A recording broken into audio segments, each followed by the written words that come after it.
Defenders of Islam insist it is a peaceful religion. Others disagree and point to the primitive treatment in Muslim countries of women and other minorities. So let's discuss this now. We're joined now by Reza Aslan, a scholar of religions, professor at the University of California, Riverside, and the author of Zealot, The Life and Times of Jesus of Nazareth. Let's talk about this because it's a very interesting conversation every time we have it. Before we get into this discussion, I want to play for you this clip from Bill Maher's show just this Friday night. Here it is. President Obama keeps insisting that ISIS is not Islamic. Well, maybe they don't practice the Muslim faith the same way he does. But if vast numbers of Muslims across the world believe, and they do, that humans deserve to die for merely holding a different idea, or drawing a cartoon, or writing a book, or eloping with the wrong person, not only does the Muslim world have something in common with ISIS, it has too much in common with ISIS. There's so much talk. You can applaud. Sure. He went on for a good 5 or 6 minutes about that, talking about how women or circumcision for women, not respecting the rights of women, not respecting the rights of gay people. And what's your reaction? And then we'll talk. Well, I like Bill Maher. I've been on his show a bunch of times. He's a comedian, but, you know, frankly, when it comes to the topic of religion, he's not very sophisticated in the way that he thinks. I mean, the argument about the female genital mutilation being an Islamic problem is a perfect example of that. It's not an Islamic problem, it's an African problem. Well, wait, because he says it's a, hold on a second, Reza, because he says it's a Muslim country problem. He says that in Somalia... Yeah, but that's... Yeah, and that's actually empirically, factually incorrect.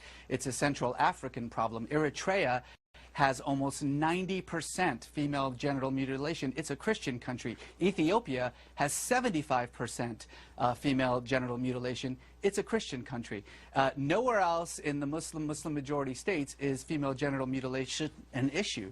But again, this is the problem, is that you make these facile arguments like that women are somehow mistreated in the Muslim world. Well, that's certainly true in many Muslim majority countries like Iran and Saudi Arabia.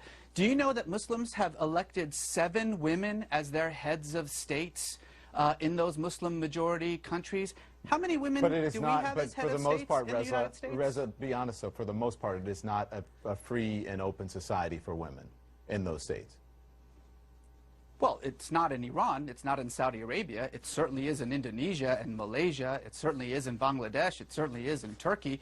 I mean, again, this is the problem, is that you're talking about a religion of 1.5 billion people, and certainly it becomes very easy to just simply paint them all with a single brush by saying, well, in Saudi Arabia they can't drive, and so therefore that's somehow representative of Islam. It's representative of Saudi Arabia. But in Iran, they don't have... I mean, I think that Bill Maher's point is that these aren't extremists. We often talk about extremists and that we should crack down on extremists, and why aren't Muslims speaking out about extremists? In Saudi Arabia, when women can't vote and they can't drive and they need permission from their husband, that's not extremists. Why aren't we talking more about what... That's not extremist, that's commonplace. Why don't we talk more about the commonplace wrongs that are happening in some of these countries? It's extremist when compared to the rights and responsibilities of women, Muslim women around the world. It's an extremist way of dealing with it. But it's not extremist in that. It's not extremist in that country. In Saudi Arabia, that's the norm. Oh no, it's not. I mean, look, Saudi Arabia is one of the most, if not the most extremist Muslim country in the world. In the month that we've been talking about ISIS and their terrible actions in Iraq and Syria, Saudi Arabia, our closest ally, has beheaded 19 people. Nobody seems to care about that because Saudi Arabia sort of preserves our national interests. Okay. You know, this is the problem, is that these kinds of conversations that we're having aren't really being had in any kind of legitimate way. We're not talking about women in the Muslim world.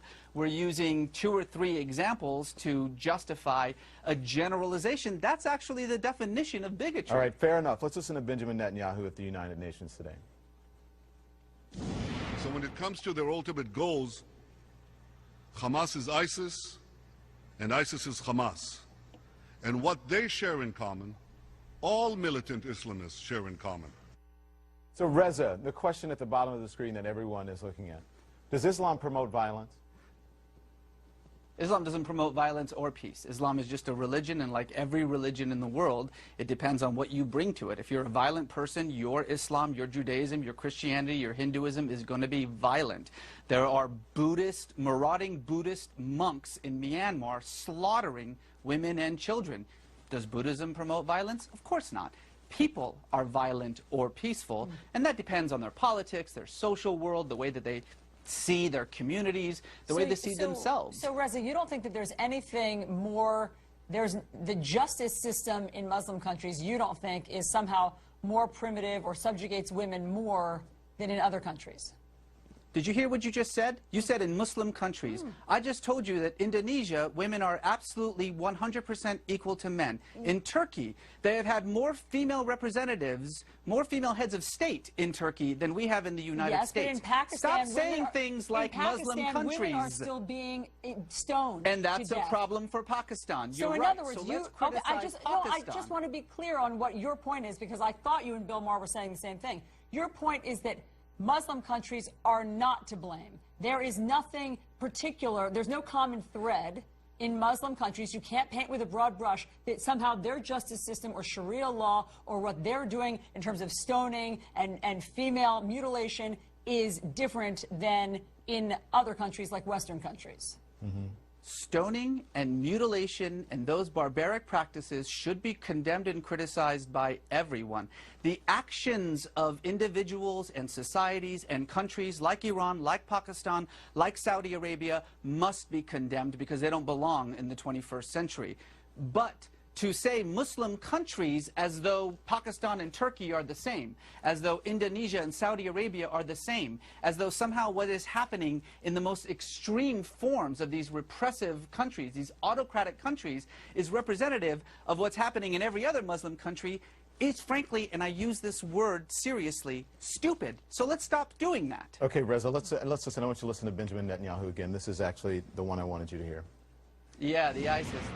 Our hopes and the world's hopes for peace are in danger because everywhere we look, militant Islam is on the march.